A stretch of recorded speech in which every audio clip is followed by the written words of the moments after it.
స్ఫూర్తిగా ఈనాడు కాంగ్రెస్ పార్టీ మే 6, 2022 నాడు వరంగల్ గడ్డ మీద రైతు సంఘర్షణ సమితి ఏర్పాటు చేసి రైతు డిక్లరేషన్లో తెలంగాణ రాష్ట్ర రైతాంగానికి 2 లక్షల వరకు రైతు రుణమాఫీ చేస్తామని చెప్పి మన అభిమాన నాయకుడు శ్రీ రాహుల్ గాంధీ గారు ఇచ్చిన మాటకు తెలంగాణకు వచ్చి మనకు ఇచ్చిన గ్యారంటీకి కట్టుబడి 8 నెలలు తిరగకంటే ముందే తెలంగాణ రాష్ట్రంలో ఉన్న లక్షలాది మంది రైతాంగానికి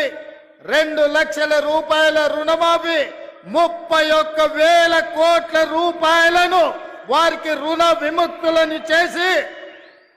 బ్యాంకుల నుంచి వాళ్లకు స్వేచ్ఛను ప్రసాదించి నా తెలంగాణ రైతాంగం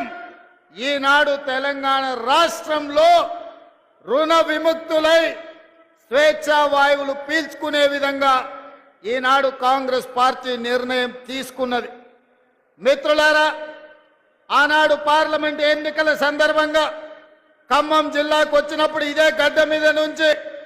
ఆనాడు మీకు ఒక మాట చెప్పిన, రాబోయే పార్లమెంట్ ఎన్నికల్లో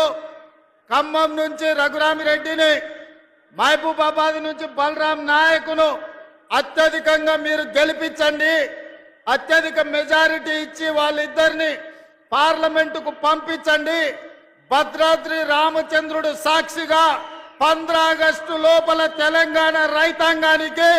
2 లక్షల రూపాయల రుణమాఫీ చేస్తానే ఈ ఖమ్మం గడ్డ మీద నుంచే తెలంగాణ రైతాంగానికి ఆనాడు మాట ఇవ్వడం జరిగింది.